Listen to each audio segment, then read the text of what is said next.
How's everybody doing? Welcome to another installment of Free Game with the BCBA. We're excited for another great evening of amazing information. My name is David Butler. I'm the Director of Community Initiatives for the Whitaker Group. And we'll go ahead and get us kicked off with our intros. Get it kicked off with Jay. Yo, how's everybody doing? I'm James Whitner, owner and founder of the Whitaker Group. I'm excited. I think there's times where we've been doing this for a while, a couple years now, and I've gotten the privilege to sit in sessions with a ton of people. Today we probably have our most diverse group of experience, and just like people that I personally, and I not that I didn't respect anybody else less, but like we got a hell of a panel today. So I'm going to do I'm gonna be a man of few words for once tonight. I'll let everybody introduce themselves and then we can get going. All righty, Miss Melanie. Hi, everyone. I'm really excited to be here and get to spend time with you. In my day job, I lead strategy and development at Nike, but I come to you with my own personal hat on. And, I've had a career that spanned working on a retail floor, making men's product for a private label and a department store company, running strategy, strategic planning and processes at Bain & Company, where I was a partner based in New York for about a decade before coming to my current role. And so I'm excited to talk to you about partnerships and how I've looked at them across my career. And I'll pass back to you, Dave, to say who's next. Definitely. Mr. Chambers. Thank you. Pleasure seeing all of you, and thank you for having me on this panel today. Aster Chambers. I am born and raised in New York. My blood type is B, my social security. Currently living in Portland, Oregon. I've had the pleasure of working with a number of people on this panel, and in this org for some years in my past life. At Nike and at Adidas, currently now at Beats at Apple, heading up all collaborations and social actions, but super excited about being able to pour into this group and provide any value moving forward for your respective journey. So thank you for having me. No doubt, no doubt. Mr. Edwards. Yeah, thank you, sir. Name is Dwayne Edwards, founder of Pencil Academy, currently here in Portland, Oregon. Prior to turning my life over to education, I was a footwear designer for about 25 years, starting way back with LA Gear, and then start doing stuff with Cross Colors and Karl Kani back in the early 90s, and then moved on to Nike and then Jordan Brand. And then I decided to give it all up to focus on just sharing all the information and knowledge that I received over my career, so more Black folks who look like us can get into this industry, because we need more of us, picking up the pencil and making magic happen. This is fun for me because I've never actually explained what I've done for the last 11 years to anybody. So I had to actually write it down. Like, I wrote it down just so I can make sure I covered off on each of the points. But yeah, this is amazing opportunity to be in front of you guys and to share this panel with some great folks. And like Aster said, I know several of you on the panel, so it's great to share this space with you.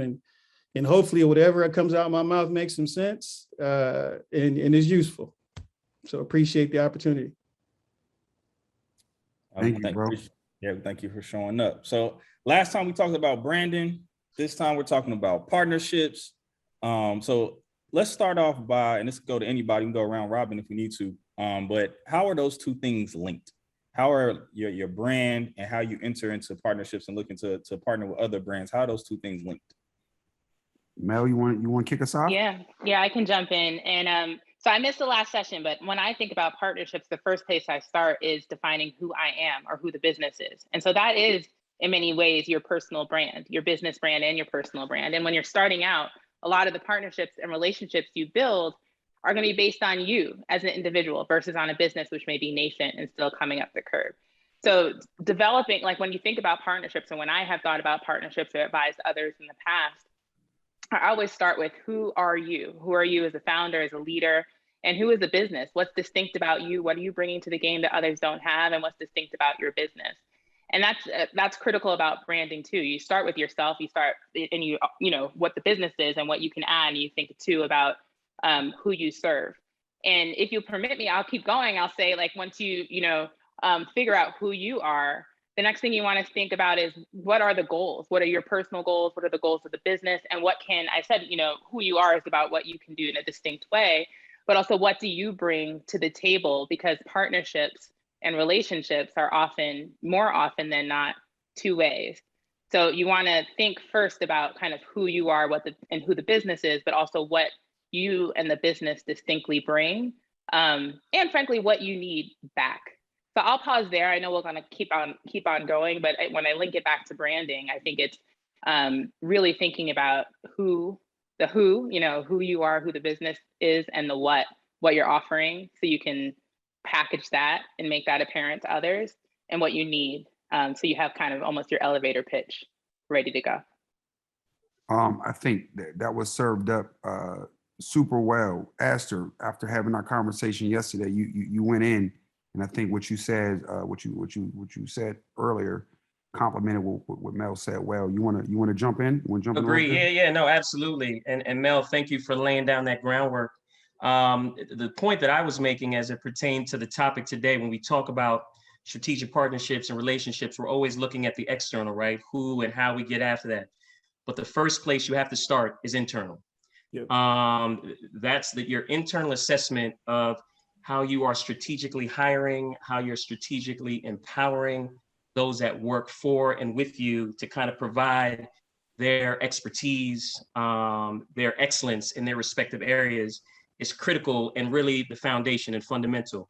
I mean, if you don't master that, I mean, you have, and you don't have a handle on this, you're really going to struggle with solidifying impactful strategic relationships and partnerships outside of your respective organizations, brands, services. And, it's a fundamental thing of, you have to start inside before you can go outside, and you have to exemplify the things that it is you're looking to receive from potential other partners, like-minded or not, to then really solidify these, amazing potential relationships and partnerships. I think the next step, once you do that assessment, the next assessment is exactly what Melanie was saying. It's, how do you then start to assess, solidify, what are your core values, your principles, the culture, the goals that you're trying to achieve as a brand or a service or an individual. And I think once you do those, you also identify then what I call the end in mind, right? So you have your core values, you have your fundamentals, your principles. You now look at, okay, so what are we doing? What are we trying to impact? What are we looking to change? What are we looking to evolve? What are we looking to create? And I call this kind of the bookend approach, right? And the bookend approach is really created and built on non-negotiables. Your core values, the things that you stand for are non-negotiables. Your end in mind is a non-negotiable. Now, anything that happens within those bookmarks might fluctuate, but you truly have to lead with what I call unflinching honesty throughout this process to ensure that those bookends remain. The next piece, after you get those bookends, now it's about identifying, to Melanie's point, what are my deficiencies? What are my proficiencies? What are the things we're really great at? And now we go to seek out those partners in those areas that, whether they complement your strengths or they provide elements of, increasing your weaknesses to turn them into strengths, right? I think with a lot of partnerships, that there are opportunities for you to stretch beyond the boundaries that you can achieve on your own, right? And they should be beneficial to both parties. And it should require you to test your ability to be led by others in certain spaces. And that's a full circle component when you go back to phase one of empowering those who work with you. So all of this is a journey. It's a process. It's not something that happens overnight. But the success really comes largely when you continue to hang on after a number of people or partners or things to that degree may have fallen off during that journey and that process. But it is definitely a process and a journey that has to start in phase one. And I think something you said a lot, right? And I hope everybody got it. But what you said at the end was most important. Journey. because consistency, the journey, and most people don't have the staying power to do the work every day, and the fall off part is inevitable if you're not built to do the work, right? Dwayne, let me see P3 you into the conversation. Yeah, bro. I mean, shoot, Melanie and Astor covered a lot right there. That's really the foundation. And now you have what I would say is your value proposition. Now you can start having conversations with the people that you want to work with, right?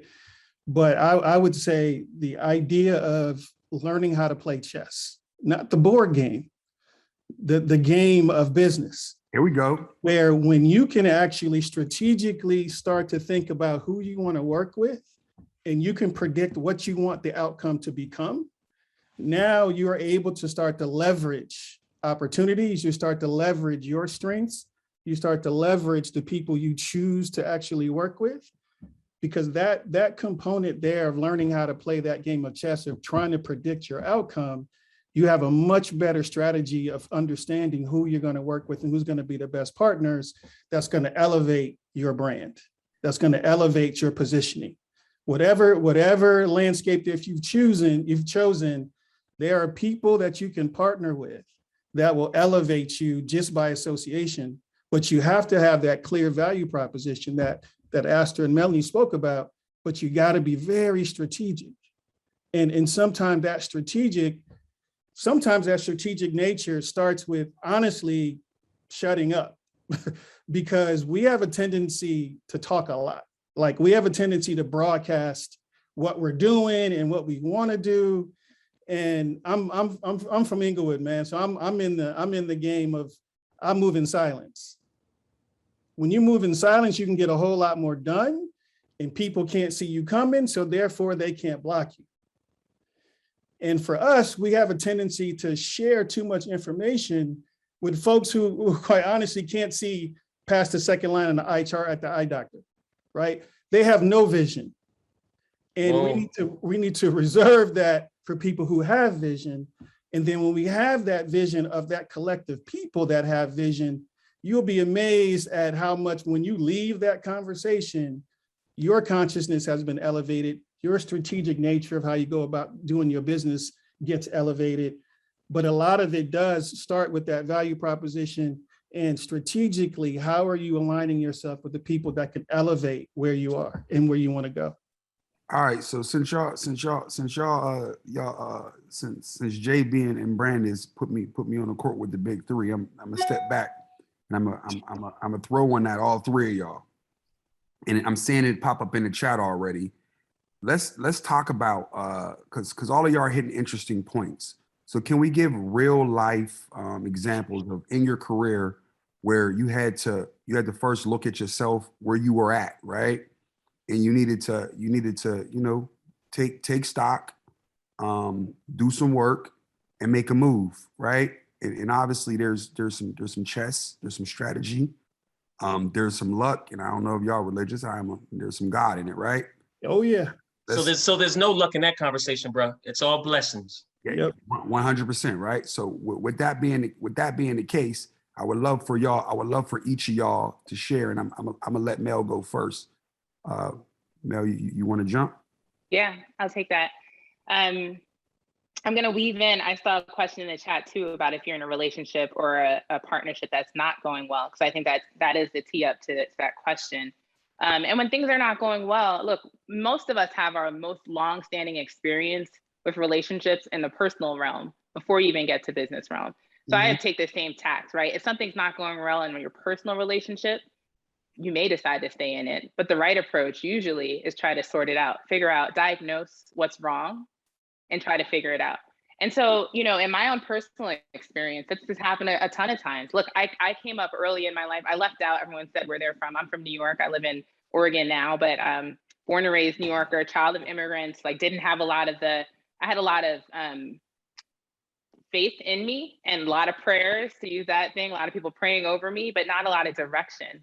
And here are the tactical steps you need to take to be successful. That said, I also had a lot of drive, grit, probably a lot of luck that kept me on the straight and narrow, whether it was sports, whether it was caring about academics. And so early on, I didn't fail a lot. honestly. Like I didn't fail a lot. I had a lot of people looking over me and I had a lot of focus. And then I got into my career and I fell down a lot of times. One that I'll share, because I'm not there anymore. I mentioned I spent 10 years at a strategy consulting firm. Early days, I came in trying to do things the same way I always had, which is work really hard, grind, prove I'm smart, that I deserve to be there. I was often in the room where I was both the only woman and the only Black person or person of color, and proving that I had a right to be there meant to me at the time, not asking for help, like not doing the things that I just advised, knowing who I am and what set me apart, but also what I needed, what I knew. I felt confident in what I thought I can add, but what I needed.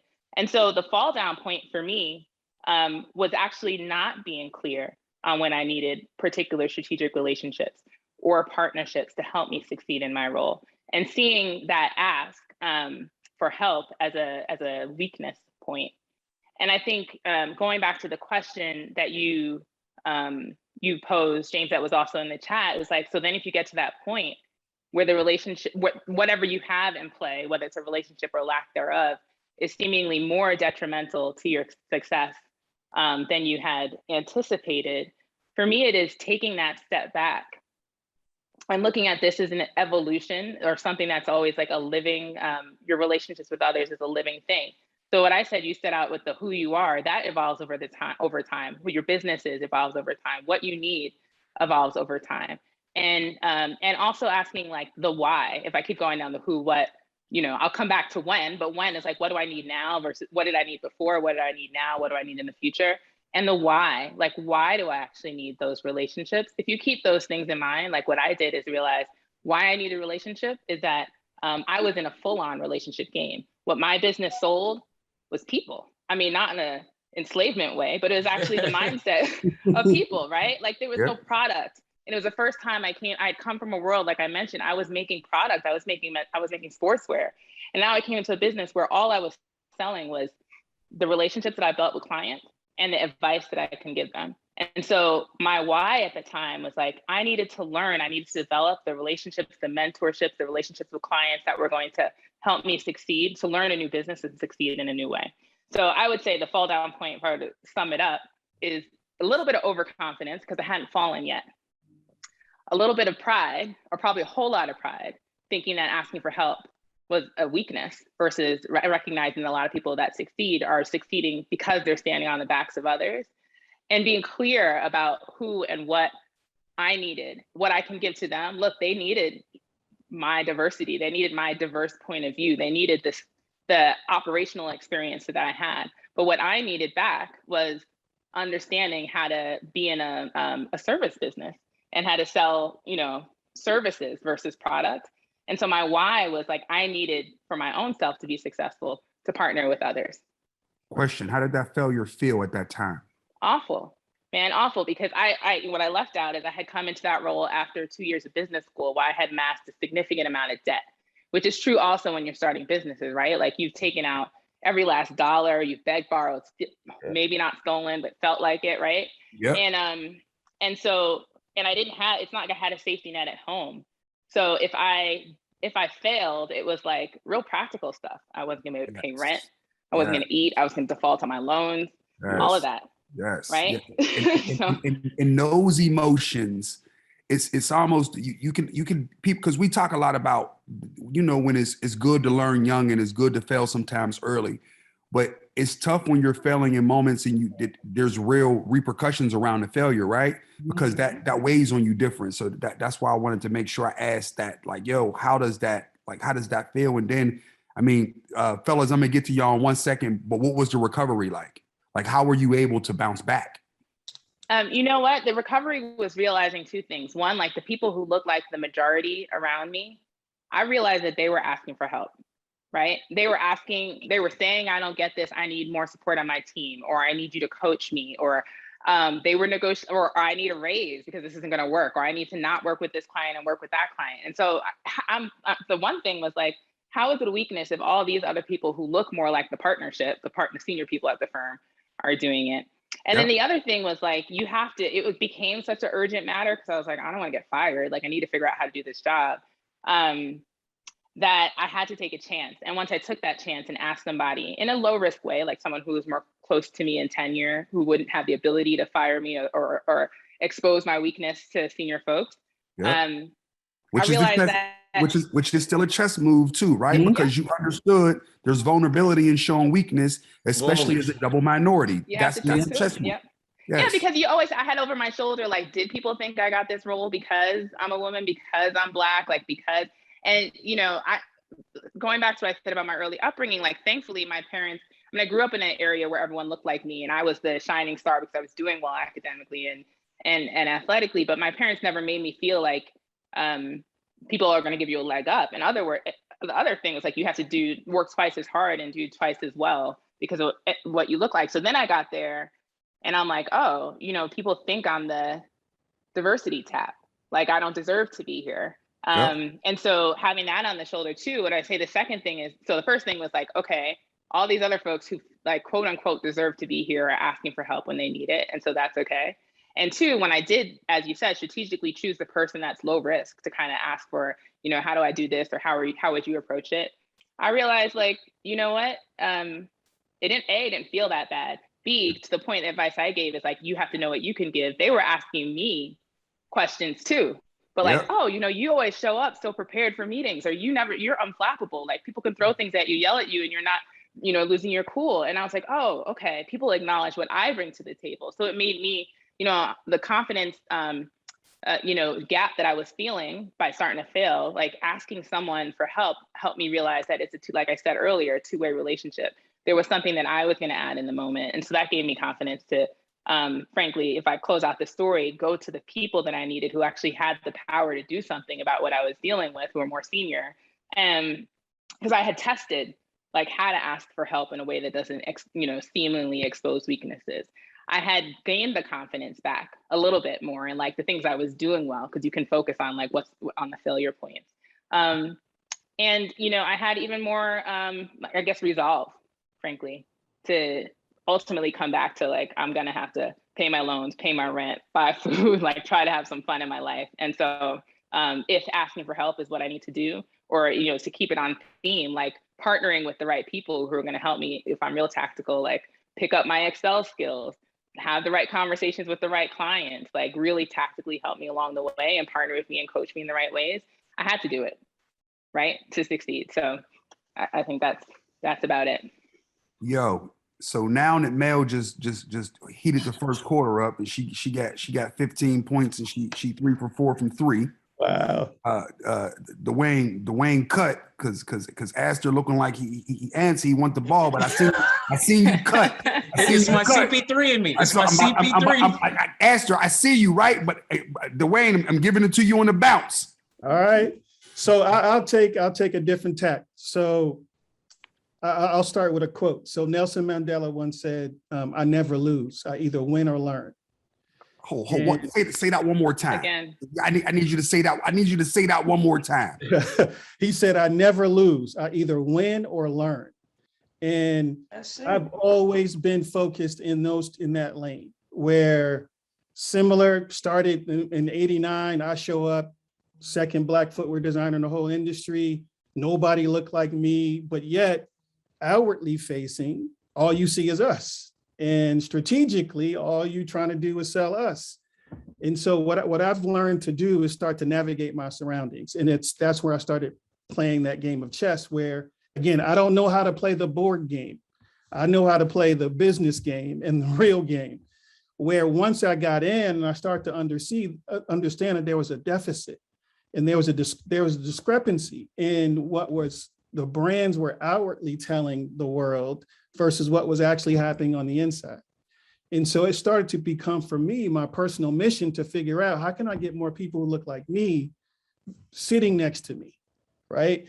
And so I started doing things when I was working at organizations to tee up that opportunity for when I transitioned out of the organization. So if some of you are already in existing organizations, hopefully your bosses ain't listening, but use their dime.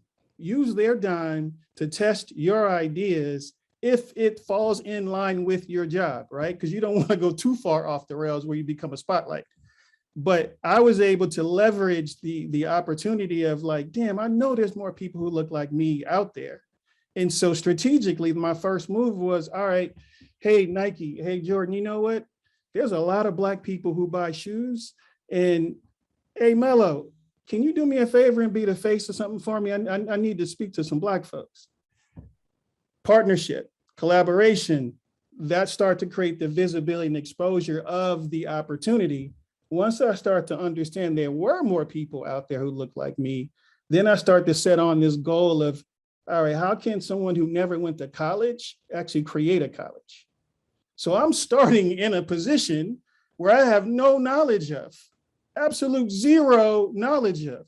Brand equity is on zero, okay? On zero. And so I set out with this idea of, all right, shit, I'm used to hanging out with number one, far as the companies I'm working with. I need to hang out with number one on the education side. And so I had a value proposition. My value proposition was the job that I did where that wasn't taught anywhere. So I knew that was my value proposition. So I go to the number one design school in the US and said, hey, you know, I know there's a lot of your students who want to do this thing. Can I teach? And they were like, well, sure, why not try it? And so that led to working with the number one fashion school, which is Parsons in New York. That then led to working with the number one school probably in the world, MIT. And here I am, the kid that never went to college, teaching at the number one schools in damn near in the world. And all I did was leverage my value proposition, leverage the relationships that I had. So here I go from zero to hanging out with number one. So I go from down here up here, and I'm hanging out with number one over here, number one over here. So my value proposition starts to rise. And then it becomes, all right, well, the education thing, all right, I don't know much about it, but let me figure out how I leverage that even more. So I start to leverage my background of where I used to be, because I needed a brand to pay for all of this stuff, because I was paying for all of it on my own dime. And I think, Melody, you touched on it. If you're not willing to lose everything you got, don't do this. Like, because hold on. I need you to say that again, because when you hustling and you got it all in, right? In brand, you know, everything ain't always selling through. The ideas sound good to you. Esther, you remember when I looked crazy as hell in 2007, saying some of the same things I'm saying today, when right. So that part is very real. Oh, extremely real.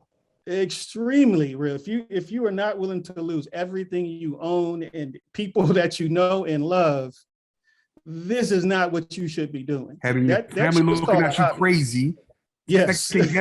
Second guessing, is that idea really as good as they thought it was, right? Loving you and wanting to support you, but the results is the results, right? Oh, trust me. So your family is the first people that's gonna lie to you, bro. Because they're gonna try to tell you everything is all right, and that shit is not all right.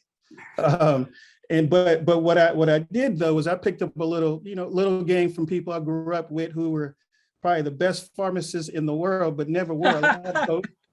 And they were like, hey, if you give it to them for free, give them a little taste, then they'll come back. So I gave it away for free, just so I can plant the seed. So I gave it away for free. And then that free turned into, hey, you know what? Can you do that for us for real? Like, I'll pay you for it. And I'm like, oh, okay. So those hood rules actually apply almost damn near everywhere. And so all I did was kept the knowledge that I attained when I grew up with. Was, okay, I'm gonna give you a little bit because I know you're gonna want more. That's the chess game move. I know you're gonna want more. And so once I started doing more of that, then the results came in. You have to deliver. Like, if you're gonna be in this game and you make it past that breaking point and you start to have a service and or a product that you are selling to someone, it has to deliver. Because if it does not deliver, you will not get a repeat anything. And a lot of that is knowing your value proposition. And hold on, let me throw something in that delivery is 100% of the time. Yes. Keep in mind, we don't get second shots. No, right? You get one reputation, and narratives don't get built on wins the way they should. You know what they say about reputation, right? how many times it takes to win to build a reputation, and how many times it takes to lose to destroy one. Super quick. I just wanted to emphasize that. Keep going on. My apologies for interrupting you. Oh, no, all good, bro. I mean, the delivering the results part, that was the critical foundation for what we want to do. Because if it didn't work, we wouldn't get the repeat. We wouldn't get others coming along. But it's us knowing our value proposition that helped. Whereas it's almost like, and I don't want to offend any Jamaicans on the call, but I know if y'all go into a Jamaican restaurant, right, you ain't going there for the excellent service. You're going for the food, where you know the food's going to be banging, but you know the service is going to be horrible. But you keep going back because you understood that relationship, right? Hold up, Dwayne. What's up with our service, bro? Come on, there's nothing wrong with You our already service. know, bro. You pinched the nerve right there. You pinched the nerve. You already know. See, the people are smiling and laughing because they already know it's true. They already know it's true. And you get lucky if you get everything, because sometimes they're always out of chicken patties. They always out of chicken patties, and they always almost run out of plantains. That's enough. We got exactly. And that's beef patties and and cocoa bread. But yes, I digress. That's not my island, but it's my sea. So how about that? But you keep going back though, because they have a value proposition that you know and love, and you keep going. But they built that up over time in credibility and instant gratification. But that results piece, that's honestly the key to our success. Is if we were not planting seeds throughout the industry of people who went through our program that are now working at these big brands, and they go in and start planting those seeds as well, where you talk about customer acquisition, that's customer satisfaction that multiplies based on just word of mouth of results. We don't do any marketing. We don't do any advertising. And when you can get to a business where your results become the marketing and advertising, like that's the magic place you want to become. Because you saving some loot, first of all, but B, you have gained a reputation and a foundation for multiple people want to work with you. And so as we start to grow, I like hanging out with number one, brand build on the education side, brand build on the brand side. Guess what 2, 3, 4, 5, 6, and 7 want to be? One. They want to hang out with one. So whatever one is doing, they want to also try to do what one is doing. And so when they see that you hanging out up here with strategic partners, that elevation, business comes to you at that point. All right, so I'm gonna say two things. First, big up to everybody Jamaican on everybody. Yes, Jamaican. Absolutely. No offense, but I'm telling the truth. I'm a fan, and I think my ancestry might have put me in there some. So we working on our service. Yo, Aster. So you in the corner now, right? We up, but they making a run. We need you to catch fire, baby. What you got for me? No, I love it. There's so much here. So I think the first one, you made a comment about the weight of failure when Melanie was walking through her amazing story. And I think we got to change the perspective of that, right? Because there's no really weight of failure unless we quit and we don't proceed and continue to move forward. Yeah. That's the only failure, because in every instance, as Dwayne alluded to, everything becomes a learning. So I'm gonna reverse engineer my story, right? Hold on. But I want to emphasize something to you though. You are 100% right. But in that moment, when you feel that, when your body temperature goes to 200, and you feel like everything's caving in on you, that 1, moment when you so high, 1,000. That's still real. Now keep going. So let's provide some tools for everyone who's going to go through that, because it's going to happen. So I want to give you this information now so that you don't have the same hurdles of what James and I are just talking about that we had to go through with those moments of feeling like this failure. Nothing happens to you. Everything is happening for you. Yes. Listen to that. Nothing happens to you. Nothing happens to you. Everything's happening for you. What that means, when we went through those situations, as James was alluding to, and all of us have these stories, we always think, why is this happening to me? Why did I fail that? Why didn't this go the way that it was supposed to go? Why did this happen? Why did this person do this to me? None of that is a two. It's happening for you because it's preparing you for what's next. Absolutely. Now that next might not be tomorrow. It might not be 3 years from now. It might be 5 to 10, but it's all stepping stones to prepare you for the next thing. So the next piece you have to know is welcome adversity. Yes. Welcome the challenges. Take Yes. all of that smoke because it's all a learning for you to become better at what it is you are here to do. Because if you're locked into your purpose, as James is a perfect reflection of locked into his purpose. 7 years ago, he's talking about people looking at him like he had 3 eyes. And now he is the voice that everybody's looking to and needing his assistance to guide them through because they weren't ready then. That didn't mean he failed. It didn't mean he was wrong. It was just the right timing now. His voice has become even more refined. His credibility has become even more refined. But that wouldn't have happened if he didn't go through the adversity, if he didn't go through the fire. So listen, when you come into those moments, smile, welcome it, because it's preparing you for that next thing. It's not the weight that breaks people, right? You were talking about the weight of failure. It's not the weight, it's how you carry the load.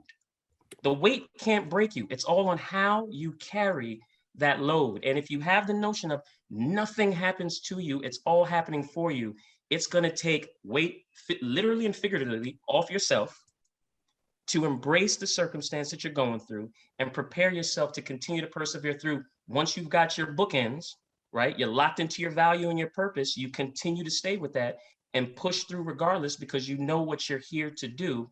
You will start to see things happening and you'll start to look at things totally different. And figuratively, the weight falls off. We have so much weight that we carry as people of color on a daily basis, right? We don't need to add more. You need to alleviate and streamline that. And it's all in how you approach these circumstances because they're not going to stop. No. They're not going to stop. The road is not going to be easy, nor should it. If it's easy, then you need to question what you're doing. Yep. Yep. Okay, so now I can then take that into my story as I reverse engineer this. When I first came to Jordan, you know, to head up footwear, I had some huge shoes to fill. And the man by the name of Gentry Humphreys, who's just now retired, I applaud him, love the dude, amazing, amazing dude. And I too had my own history, background, credibility, and I came into this business with being tasked with leading the footwear business of Jordan when it was at the peak of all existence. And, you know, I look back and I look at some of the things that happened and some of the things I did. And I probably didn't do the best job of maybe ingratiating myself because I was looked at the Nike guy coming in and changing all the Jordan stuff. You're not a Jordan guy. How can he come lead Jordan? But I continue to persevere through with my core values and purpose of what I was intending to bring to the table and help provide for those around me and help build, right? Now, whether it was able to be consumed and digested by those at that time or not, I remained true to the core of who I was because I knew my intentions were pure and genuine for the betterment of all. Right. Didn't go over well with many, but now as I look back, I have people who in those times probably looked at me crazy and was ostracizing me. What is he even doing here? We don't need him. We good. Da-da-da. Now coming to me, dog, thank you. Thank you for the way you presented yourself. Thank you for the way you uplifted us. Thank you for the way you pushed us to think outside the box that we were so here and you helped us to get here. So all these are examples of you continue to push through. If you have your bookends, you have your end in mind, you have your core values, your principles, the things that you know you stand for, you stay true to them. You have nothing but examples of how you will come out on whatever this other side is we talk about, of reaching these goals and opportunities, of really inspiring many, many people to do what it is they have deep inside of them outside of just yourself. Good brother. Absolutely.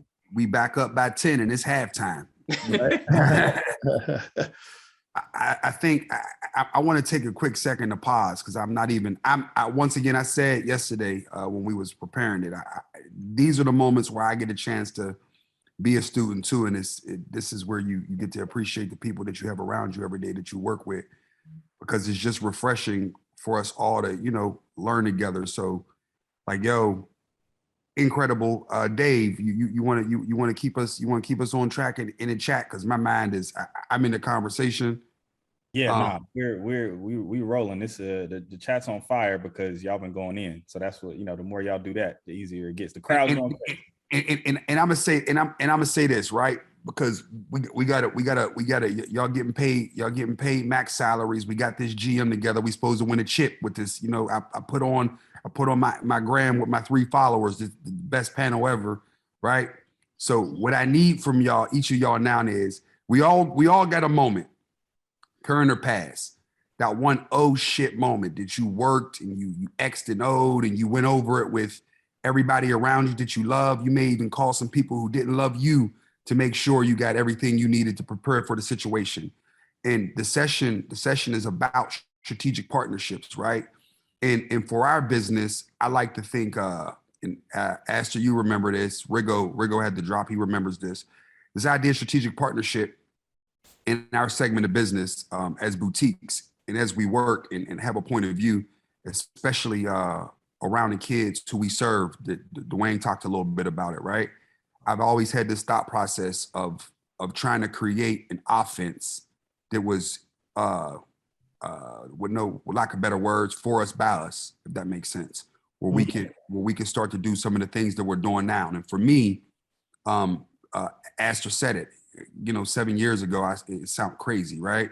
And today we're getting a glimpse at what that could look like if we stretch it. So I'm thankful to have a team around me that allows us to flex our superpower to tell our stories, and blessed to have partners that believe in our vision. What are those moments for you guys? And I'm trying not to take a lot of time on my side, because I promised I was going to muzzle myself today. Mm-hmm. So Mel, you let the fellas get off a little bit. You got a chance to catch your wind. We need you. Yeah, I'll say a couple things, and you keep me on track if I go off track. But I was inspired by a lot of what you just said, Aster. Like you have to know your goal. I'll come back to the partnership. You have to know your goal. And if we keep on this analogy, we've been running a basketball analogy all throughout. There's at least 5 folks trying to keep you from your goal, right? When you're trying to shoot that shot. Say that again. So everybody catches that. Say that. There are at least 5 people trying to keep you from that shot, right? Trying to keep you from your goal as you're trying to get that shot. And that's taken away from all the other externalities, right? What are the fans yelling in the crowd? What's the injury that you're dealing with? What is all that other stuff, right? One thing for certain, at least 5 people are trying to keep you from getting to that goal. But I say to my team, like I've done strategy for a living for over a decade, going on 15 years. And what I say is, like, what we do is plan day in, day out. The one thing you know about your plan is that it's wrong, right? That's a hard thing to go into, saying like my life's work is to create something that I know off bat, like when I deliver it, it's wrong. How do you know it's wrong? It's because you can think about every single eventuality, but there are going to be some things that come your way. And that what touched me about what you said, Aster, is like that, that learning in that failure, and it's happening for you and not to you. But what you do with that planning, right, is think through the different paths. It's not going to be a straight shot at the bucket, right? You know there's going to be at least 5 bumps along the way. There are people gunning for you, trying to knock the ball away. Something's going to happen.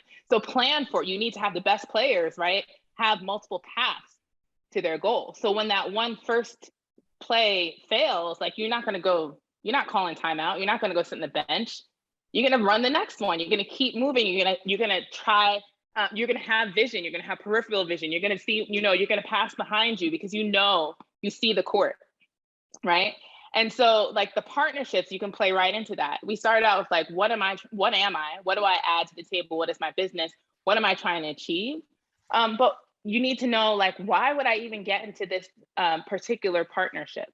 And what is it going to help me? Like, what is the corner? What is that, if you think of who else is on my team? Who else do I need to be on my team? Because I know who I'm going up against, right? So who do I put in, right? I got 10 potential or 15, like who are the 5, who are the other 4, right? They're going to be my partners in this achievement, this path to achieve the goal. So I do think it comes down to like being, not to be a broken record, but being clear on who you are, who I am as an individual, what my business is, who my business is, what we're trying to achieve, and then figuring out the partners, who else you need on your team. And that comes back to the why too. Like you don't want to, go back to relationships. You don't want to just get married because you're 30 and everyone tells you, well, you're 30, you're not married yet, you should be married. You don't want to just get a partner because you're like, well, that's the way for me to achieve success. I need to partner with this, whatever it is. I need investment because that's what you do. It's time for my Series A, or I need this particular, partner because that's the name that's going to put me on the map. Like, you don't want to just jump into it because it's a thing that you need to do. You want to do it because it's going to help you achieve a goal. And so, what I'd say is you need to be flexible, be goal-oriented for sure. Recognize that there's not going to be a straight shot at the basket. So be able to pivot, right? So have multiple plays, multiple plans to get to that goal. And then think about like who and what is up against me? What's going to stand in my way? And therefore, what are the, I know what I bring to the table. What else do I need? Who else do I need on my team in order to get around the barriers in my way? And then I'll go back to the earlier question is like, need to know when to take someone out, right? Like your partner's not helping you win, take them out, whether it's in the near short term or or cut them from the team, right? Yeah. Because if you're not for me, you're against me, if you're not with that kind of thing.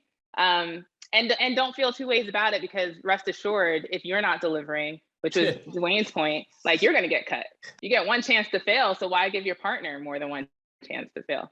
Anyway, so I don't know if I feel like I'm not being super, super coherent right now, which I try to be, but what I will say is have your goal, know your goal, stay focused on it, know that it's not going to be a straight shot. Be clear on what's going to get in your way and set up your partnerships to complement what you uniquely bring, what your business specifically brings, and then use your partnerships to fill in the gap, to amplify what you have, to move you faster, further, but not to hold you back, not to take on more financing than you need, not to put yourself in debt, not to put yourself accountable to someone who might have a different goal than you have.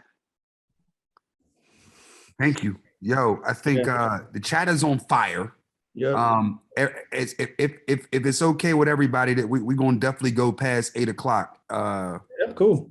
I want to be mindful of everybody's time, but we in a sweet spot. The fans are screaming, and Aster, since you was in the corner last time, and Dwayne was cutting, we seen you hit the shot, opposite side, man, back screen. And so I'm going to keep it. The basketball analogy that Melanie just walked through was even so enlightening for me of putting things in perspective, right? The 5 people, like the 5 defenders, understanding that that's going to be the case. The defender stopping your plays and doing all these different things. But in all those instances, what do?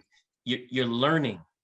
You are getting better. You are now more informed to next time. You know that this defender is overplaying you on the pass. So a backdoor cut's probably going to work because I'm learning from what took place. I'm learning from the adversity. I'm learning from the challenge that took place. I'm getting better.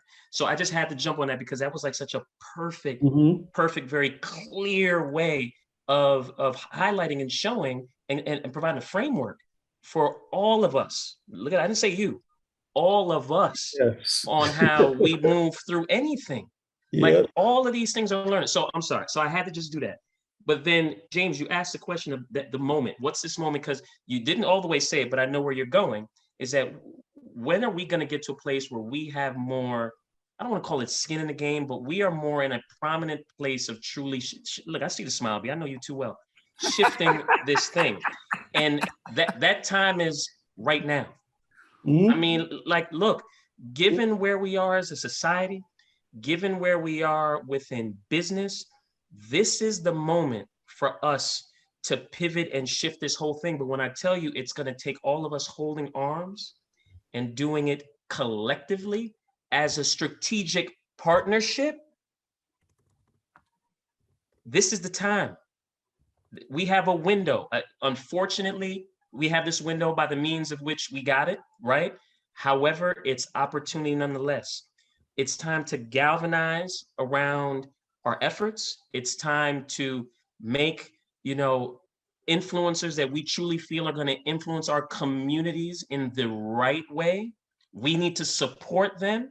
We need to provide the platforms for them to amplify and scale their messages accordingly. Now is the time, because there's a slight bit of attention on us, slight bit. And I say slight bit, to be honest, because it's really not the cool thing anymore. We're coming out this window, people. So that's another thing. We're coming out the window of last summer, where Black Lives Matter, everybody's now, DEI, it was the thing. It was the cool thing for many people, right? While we've had to live through this, we're coming out that window. So it's critical that we put our feet in the sand and we do the things that are necessary to make for the future that we know it should be.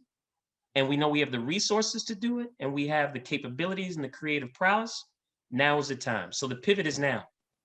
And to make it crystal clear, the most important strategic partnership is us partnering with each other to push each other forward.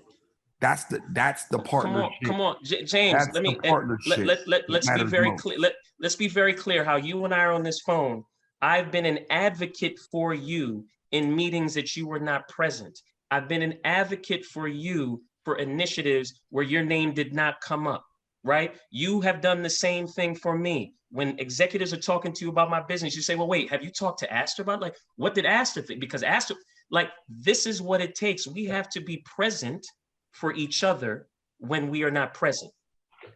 And we have to do it in a way. Say that again. Say that again so everybody understands. Listen, and I said the most important words that you can say about me is when I'm not in a room and can speak for myself.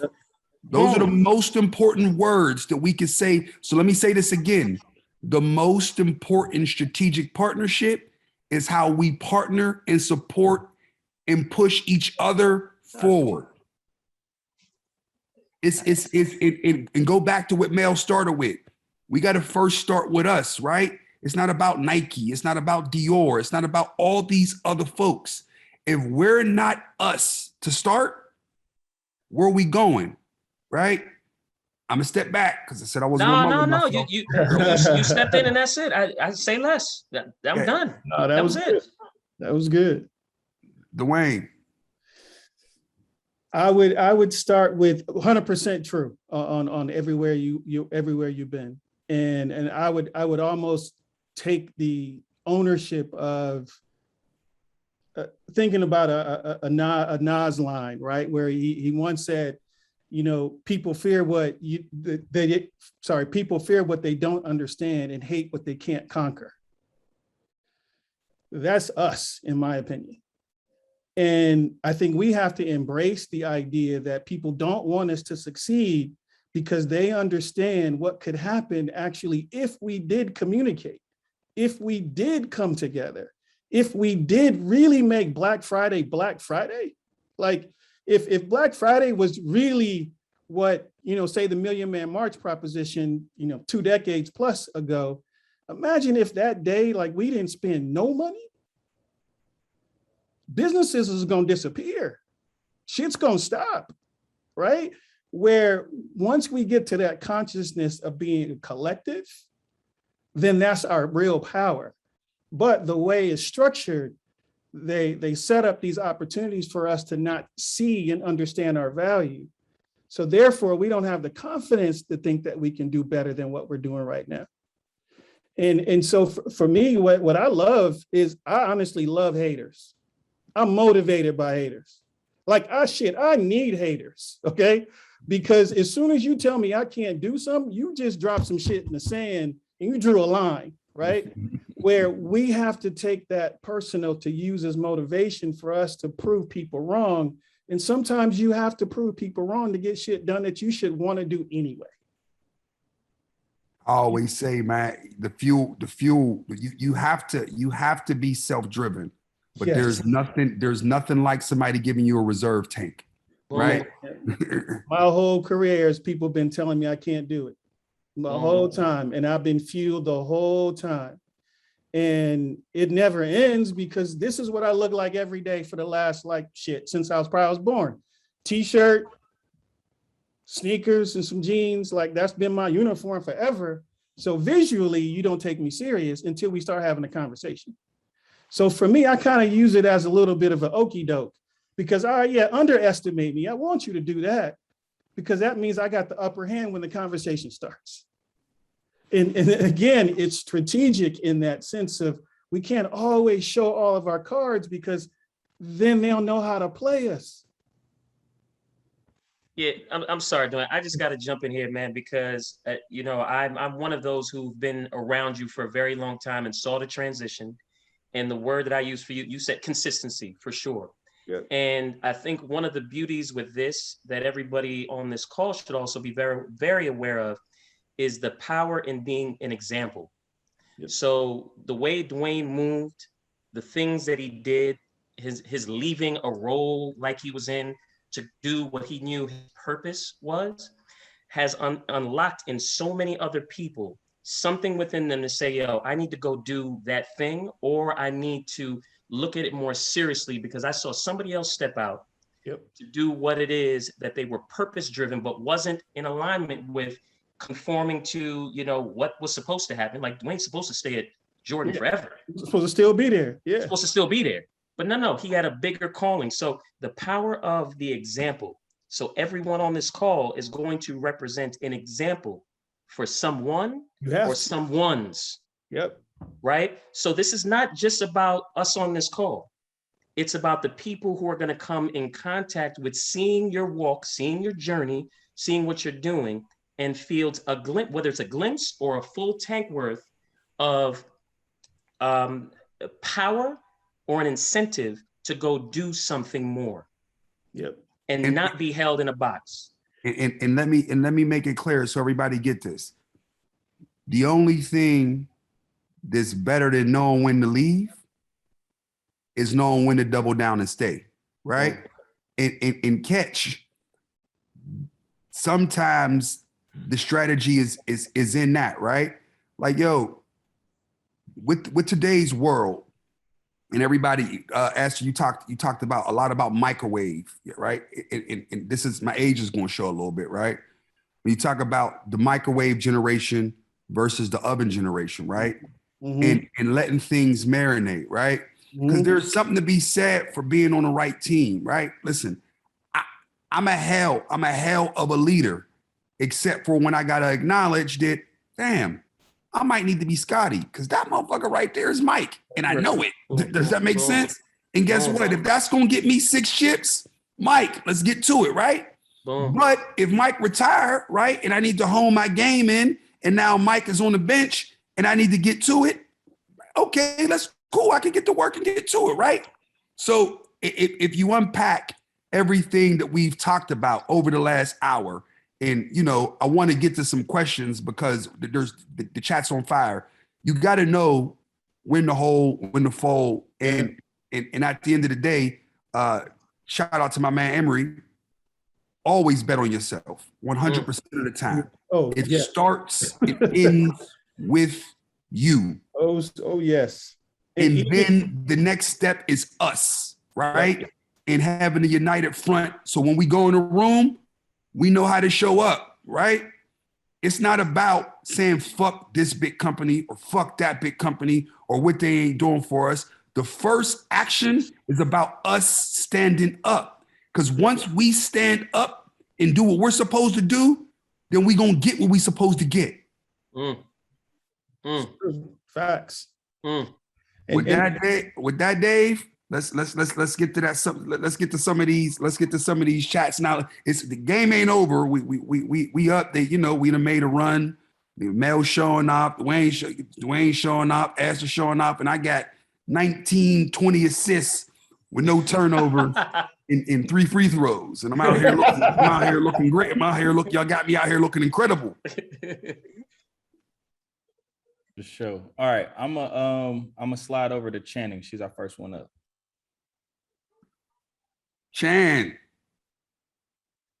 Hey. What's up with you? Nothing much. It's a great conversation. My name is Channing, and I run a digital platform called C&K Daily, where we serve women, Black and brown women specifically, in the sneaker and streetwear space. Going back to definitely what you guys have been talking about, that there's definitely a deficit and a discrepancy, I think, definitely within the influencer space. And that's one thing we're really trying to combat. Because you see a lot of these really great girls, especially those who are in our community, who are creating this amazing content, yet other people are getting the looks when it comes to big brand campaigns. And so we're trying to leverage our voice and our relationships with brands and the campaigns that we receive to tap into authentic voices in our community, not only to give them a look, but also to make sure that we are becoming represented, especially in the larger marketing sphere, and where we're asked to buy. So I guess my question is with regards to circling back to shutting up. I think for us, we've had a history of, working on smaller campaigns. And now that we're actually getting these larger, 5 and 6 figure campaigns, now you have these large brands approaching you for work because they know that you do a good job. And I'm wondering how much is too much to share when pitches are being requested, because it's one thing if you're doing something for $5,000. It's another thing when someone's asking you to do something for 80 or 100 and they want to know what you're about to do. Right. But the one thing I've had to buy my sense a little bit, sharing too much, and then somebody goes and does it horribly. They go and do, but they still go and do it. And I know clearly it was our idea. So I just wanted to kind of ask your perspective in that regard. I'll jump in on this one. And first of all, shouts out to you, Channing. One of the reasons I really wanted to be here is something that you hit on, is like, we talk about how do we make space for us as Black people to succeed. I think within this industry, making space for Black women to succeed is like a whole other hurdle, Black and brown women. And so shouts out to you for doing what you do and advocating and amplifying those voices. Listen, the first thing, just tactically, right, is you want to make sure that you're legally protected. So make sure that what you own, which is difficult when it's an idea versus something that's truly noted intellectual property, but still know what is yours so that you do have some legal protection. Now, you're not going to go up against a $50 billion brand with all internal legal team and all that kind of stuff. But just the ability to say, like I have put in writing, that this is my concept, my idea. Sometimes it's just the threat of bad press that can help pull something back. So make sure you note what is yours. And I like to put things in writing and make sure you know your legal rights. The other thing, though, is if you go back again to what do you distinctly add, it's not, and you got on this, it's not just the idea, it is truly the execution. So some of those things you just have to let roll off your shoulder. You're gonna have sometimes where people steal your ideas, right? Yep. But what they're not gonna steal is who you are and what your business is, and what you are is not just a set of ideas, it's how you execute, it's the relationships you have, it's what you bring to the table. And so you have to choose your battles, right? Sometimes you wanna go to war and say, look, that's mine and I'm gonna fight for it. Sometimes you look at it as like a boost up. Like my idea was so good, they executed it poorly, but my idea was so good that X person or company entity stole it. Let me use that, like Dwayne and James were saying, is jet fuel, right? That just gives me a bit more confidence, a bit more of a boost to go on to the next thing and win it. So I would say, on the one hand, protect yourself, be ready to fight when you need to fight, but also just recognize you're not going to want to fight every time. And just take that as a confidence boost for the next thing. 100%. Yep. 100%. What is it? Imitation is the biggest form of flattery. Yes. Like, exactly. So you know what? In those instances, when they steal those ideas, that just confirms just how spot on you were. Yep. And that is part of the fuel. Now, look, I'm not condoning it. It's tacky. It's going to continue to happen. However, what I'd hate for you to do is hold back in a pitch because of your fear of somebody taking an idea and you not give them the true emphasis and equity that's needed in that moment because of that fear, right? If they're going to make the bad decision to steal an idea, that's not your burden to carry. Your burden to carry is make sure you deliver that message that you know is the right message to deliver to the audience that needs to receive it. And if they run with it elsewhere, it just further confirms and validates exactly what you're doing. Stay on track. Yep. Well said, bro. Well, Yep. very, very well said. Chan, for once I have nothing to say. I think they got. I think they got. Well, do you think they gave you what you were looking for? And I would add, I'm selfish with my time and my creativity and my ability. They didn't deserve you. No, I appreciate that. And in all honesty, it's something that I've started to learn to navigate. But again, I don't want to do what we're trying to do a disservice by not sharing and by not like going full-fledged. Like, you know, some people like will just send emails with bullet points. Like we put together decks and like all of that stuff, because like you said, we have to come bigger and stronger. And at the end of the day, there's a reason why we keep getting asked. Yeah. Right. I just want to make sure that we're being smart. And again, playing chess, right? You know what? I'm gonna jump in one more time because sorry, Dwayne, your well is not running dry, right? When they steal that idea, there's more where that comes from. And what I would, you know, it sounds like you may have one or two specific examples where this has happened. I would go back to the people who executed the stolen idea poorly and give them notes. Like, here, this is why it was bad, right? Because what they I love that one. They knew your idea was good enough that they stole it, but they couldn't execute it on well enough the way that you would have.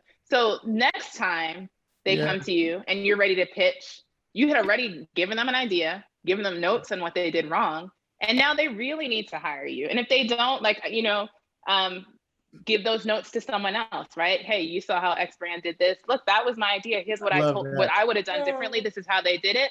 This is how I do differently, and this is what I will therefore do for you. Right. So know that your well has not run dry when because that imitation doesn't pay the bills. You need to sell what you need to sell.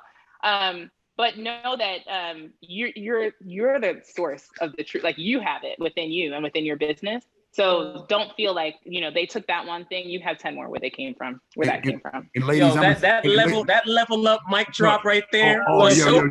Yo, listen, she said, y'all want to take the game into overtime? I'm gonna run 15 off on y'all. I mean, 15, wow. Straight threes. Yo, what I'm gonna say right now is, ladies, we will be doing a ladies' night session to continue this energy. Something that Mel said early on. The burden for Black women is much worse than Black men. And that's something we definitely need to spend more time focusing on. But with the energy that we just got right there with the, you know, them 5 straight threes in a couple of minutes, she just Reggie Millered us. Yo, I just had to make sure I said something. Good shit, Mel. Yes. Dave, and I know, once again, I'm being mindful of everyone's time, but it's going so well. So I want to make sure we get in some of the questions. Dave, what else you got for us, big homie? I'm gonna go to next to Stephen. Got a question about humility.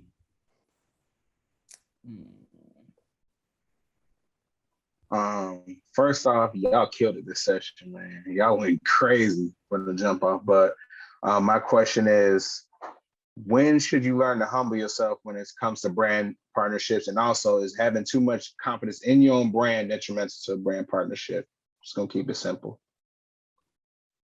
I'm going to say something I think humility and confidence can live at the same time. Mm-hmm.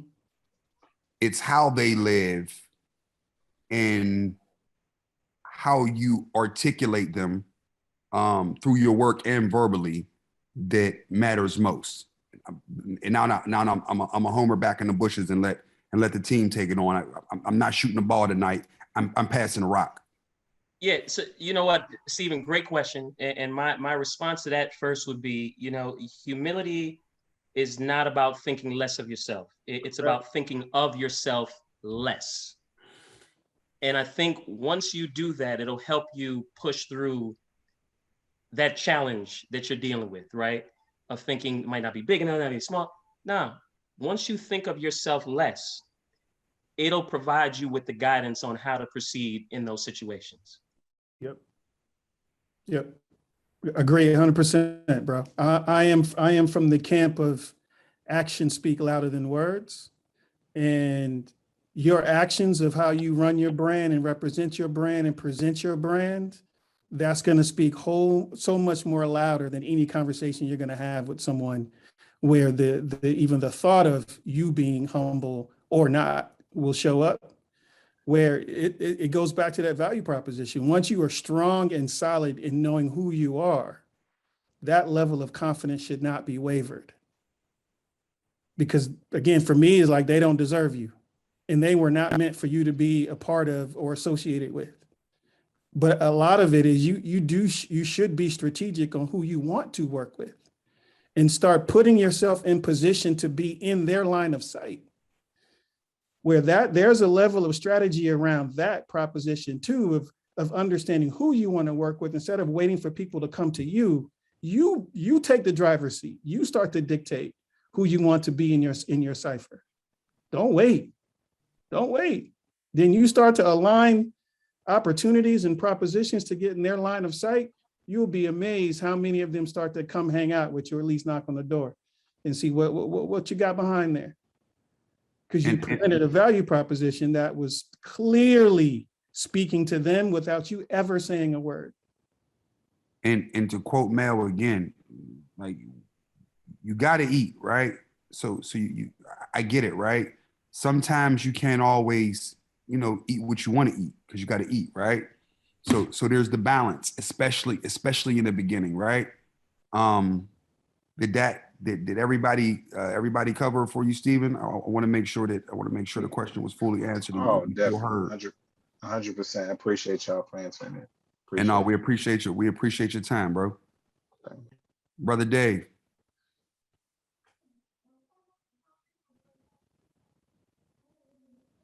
There was one that I sent to you when I was in the zone. I was over here. I was passing a rock and then watching the team play. Like I forgot that I was in the game. I was about to say that's the joint I was looking for. I can find it real fast. Got you. And once again, everybody, I appreciate y'all time, man. This has been a hell of a session, and we apologize for not being in as actively in the comment section, but I got 30 assists, man. I'm in a hell of a game right now. I'm passing this rock around, and I'm loving the action that's coming from it. Yo, B, if you see the question you sent me, that's the one I'm looking for, Brandis. Oh, here you go. I sent it to you, Dave. I don't know who it came from. How does the panel feel about doing what you have to do in order to do what you want to do while still having the respect of the potential partners? Yeah, I think that I need that question. Who did that come from? I want to say it came from Carrie. It said something about a stepladder, I think, earlier on. Yeah, let's just unlock Carrie and tap in. Let me see. Carrie, you still out there? Yes, sir. Yes, sir. Was that you? Yeah, that was me. Yeah, it's Kari, but it's all good. My apologies, bro. No, you good. No, it's short for my middle name, Bakari, so it's all good. It happens.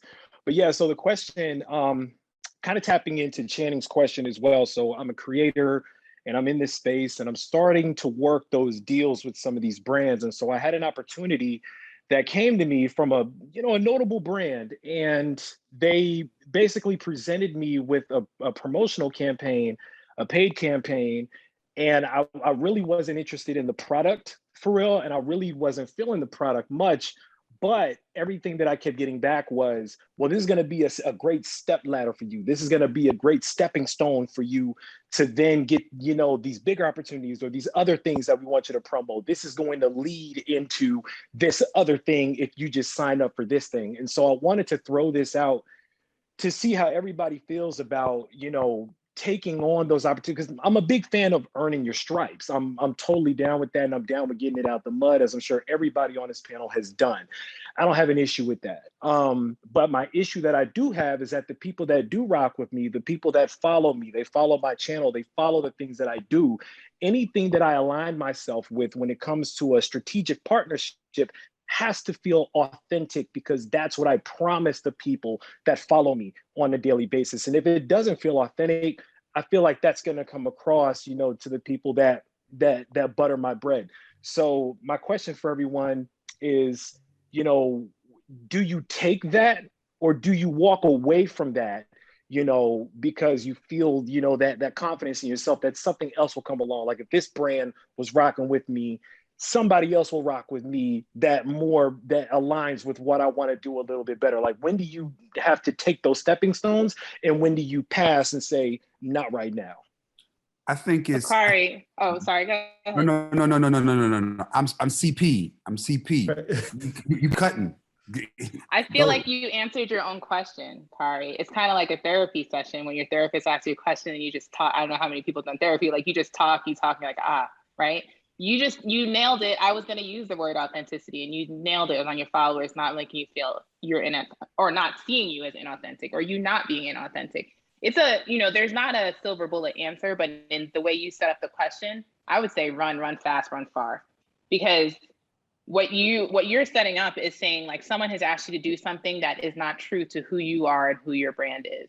And I'm all for eating your vegetables and like taking your vitamins and doing the things that you need to do to, I said a lot of times, pay your bills. And it's not like anyone has never done, none of us, I'm sure all of us, I'll speak for myself, have done things where have not been like my proudest moments. But if you can afford to, I would say like whatever thing you would get in this quote unquote step up opportunity, you will, like you said, you'll get it again in another instance, in one that is more authentic to what you're setting out to do. So if I were to try to phrase it for all of us, for each of us, it's like, go back to starting with what you are, what's your brand, what are you distinctly bringing and putting out into the universe.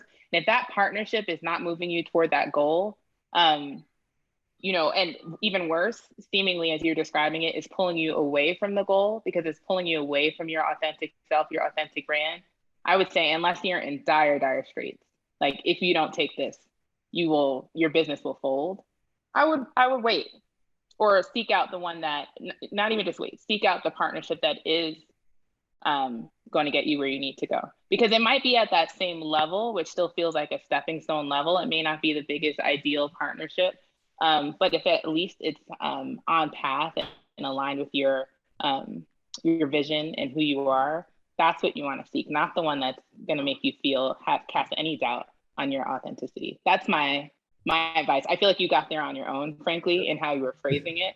Yep. But I would say, like, if you keep that North Star of who you are and what you're trying to achieve, and someone tries to come up off the bench who's not going to help you, just let him stay there, because there's going to be another player, another partner that's going to bring you along.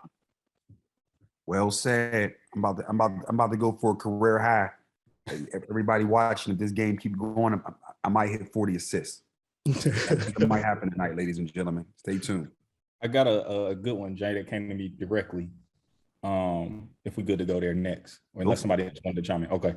It came from St. Luke. It's more of a technical question, because we haven't really touched on this part, but it's a question around. And everybody, I'm sorry, Dave, I'm gonna cut you off. Everybody, just to be respectful of everybody's time, we're gonna get 2 more questions out. We got 7 minutes before we're at 8:30. I want to be really mindful and respectful, because we went a little over, but I'm trying to get this 40 assists. Go ahead, David. Cool. It's from St. Luke, and it has to do with balancing the intellectual property and the financial side of partnerships. I guess negotiating terms. Yeah. Are you trying to make it? Yeah. What's up, everybody? So yeah, I'm just wondering, how do you own property? Is it through, is it a credit thing? Are we getting a loan? And what was that journey like in social status coming to own that property? You mean specific physical property or intellectual property? I mean physical properties, in the real estate industry. Okay. So back up, because at first I was thinking intellectual. Yeah. Which part of the journey, in which specific property, or any of them? Yeah, I misunderstood the question. I thought it was about You thought what's somebody outside the partnership. Yeah, no, but All I'll still answer it. Go for it. Okay, because I've been in Pittsburgh my whole life, so I've been in social status. Oh, so you're talking about the one on the east? Yeah, man. I know Tara. I know Deshaun. And a couple of them. Yeah. So I'll give you something I ain't told many people. All right. Sometimes when somebody won't sell you something, make them an offer they can't refuse. Here's the facts. I signed a lease on it 10 years ago. And once you 10 years in, I now know that we locked and loaded, right? I paid $4,000 a month, right? We know what that was in 92, 93. They got the property for $25,000. I know they wasn't trying to sell it. I asked them for years. I told them to just put a value on it, right? Once they put a value on the property, they put a number on it. Once I done the calculation of what I was under, and I just re-signed another lease for 10 years, and I knew the tenants above me had also signed a lease, right? So I knew I could afford to overpay for the property before I even start having a conversation with them, right? So once they said a number to me, I just put $100,000 on top of it because I knew they would say yes. I got you, bro. Yeah, so I simply made them an offer because we can't do, for anybody who wants the context, for me, community building is about owning a space in the community, right? Like, so as we start to talk about building community and pushing each other up, when we come in as we move forward, we're really looking to be owners in the communities and to help build real community in meaningful ways. We have a whole nother session on it. I hope that answered your question, bro. Yeah, bro. Thank you. Appreciate it. I'll be in DC. And I'll give you a gem. We going to announce another move at home pretty soon too. It's a big one. Okay, word. Wakanda. You know what I'm saying? We appreciate you tapping in. All right, Dave, this is the last question. And I think with that one, I had to shoot the rock, man. I was trying not to shoot the rock. I need this assist, man. I'm trying to get this record. Yeah, and that was, like I said, I misunderstood that question. I thought we were talking. No, all good. And listen, it's important, right? Because you know there's neighborhoods historically we don't get a piece of. So you got to do what you got to do to get into them. Oh, man. Okay, there are two really good ones. If we could close out with these last two. All right, go for it. Go for it. Cool. I'm gonna roll with Precious first. Let me get Precious real quick. Hold on. And everybody, we appreciate y'all patience tonight, man. I think the session lived up to the hype, and I appreciate the panelists. I appreciate all of y'all coming out. Y'all stretched before the games. Y'all went out and got shots up. I appreciate y'all. Y'all made the game look good. I think we're gonna get this shit. Go ahead, Dave. You got it? Yep. Yeah, I got it. Go for it, Precious. How you doing, Precious? Good, how are y'all? Thank you for this. So I recently learned about this term called Imposter Syndrome, which is like when you kind of have like this self-doubt and like you kind of underestimate your skills when you're in an environment. So I want to know how each of you like balance that daily.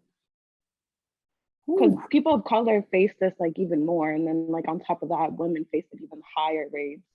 So I want to know one from like Mel and like each of your like experiences. I mean, essentially what I talked about in my experience when I needed to ask for help for the first, really ask for some extreme help in my first time in my professional career. What was holding me back was that imposter syndrome. For those of you who don't know, it's essentially the sense that you don't deserve to be there. You feel like you don't deserve a seat at the table.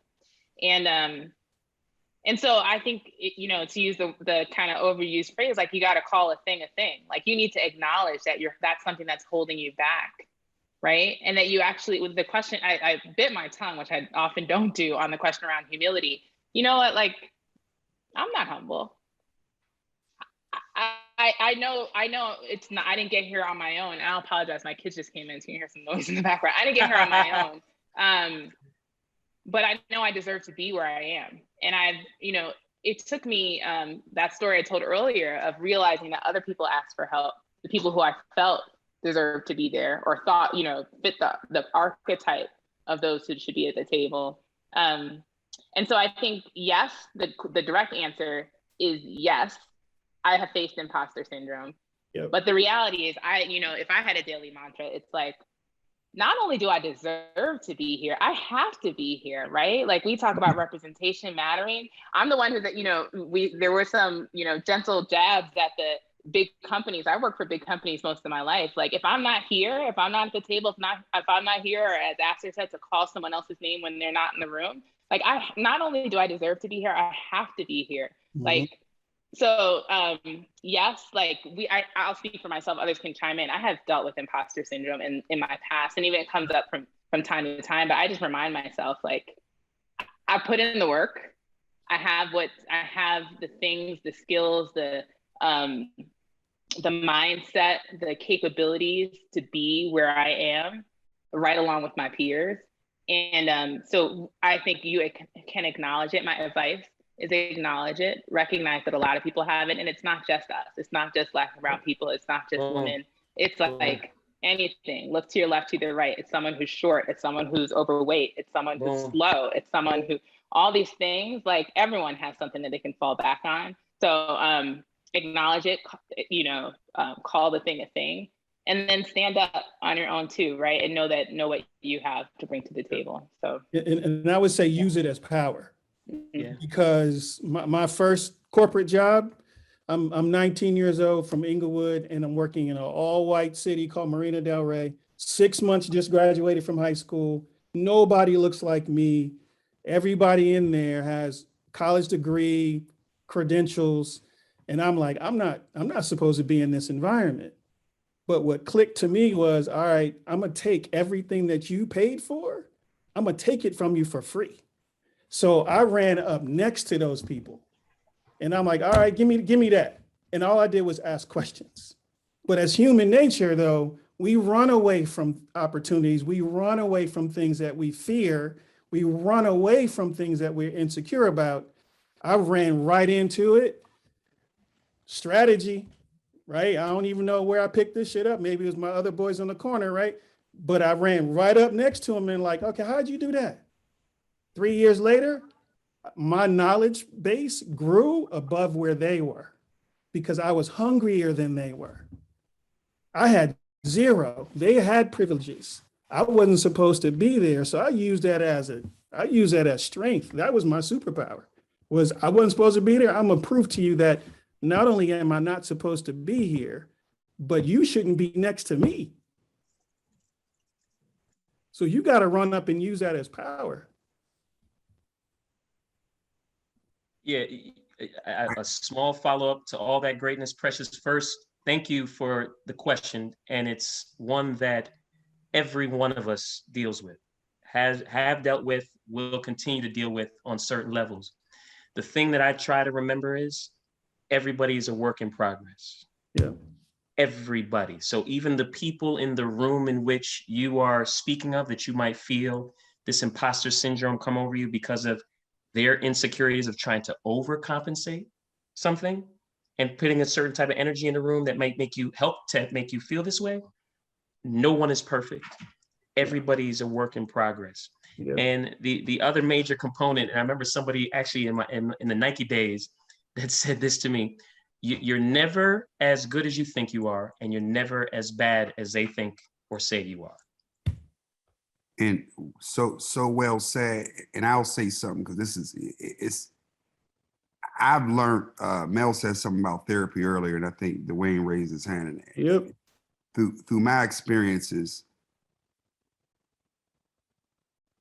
my fucking trauma coming up makes me not fear the room. Yes. Like I say, y'all heard me. If you sat in a meeting, I've said it many times. I ain't dying and I ain't going to jail. So with that, ain't much more they can move me no more.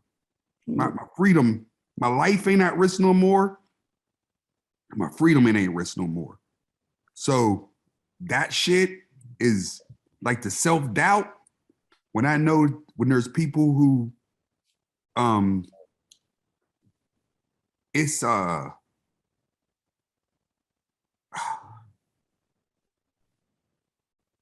I need a second. Thank you for your transparency, Thank bro. you. Yep, Thank it's you. real. There's strength and transparency, bro. Thank you for doing this. When you start to self-doubt, just think about your journey, yo. Because we all come from somewhere and we all deal with so much trauma that don't ever let nobody make you feel like that you don't belong in a situation. Mhm. Even if you know you still working to get there, like Astor said, like, yo, listen, you got to find the voice in you and you got to realize that you deserve to win. We all deserve to win. We can all win together. And I'll leave it there. Yep. Thank you. No doubt. All right. David Castro coming to you, bro. The last question of the night. No pressure, but you also got my name, so we gotta get right. What's up, Dave? What's going on? Good What's with you, going on? brother? How y'all doing? My name is David Castro. I own the brand Dungeon Forward. We design storytelling and innovative headwear. And my question for you all is along the lines of what Astor was talking about earlier about being ahead of your time. And one of the things I struggle with is when to introduce new ideas into the world that might be uncomfortable to people that haven't experienced it yet, and how to facilitate that in a way where customers are willing to absorb it, having not tested nor worn nor seen a product like it before. I think it happens oftentimes in the sneaker world, but in headwear, there's very little innovation that happens.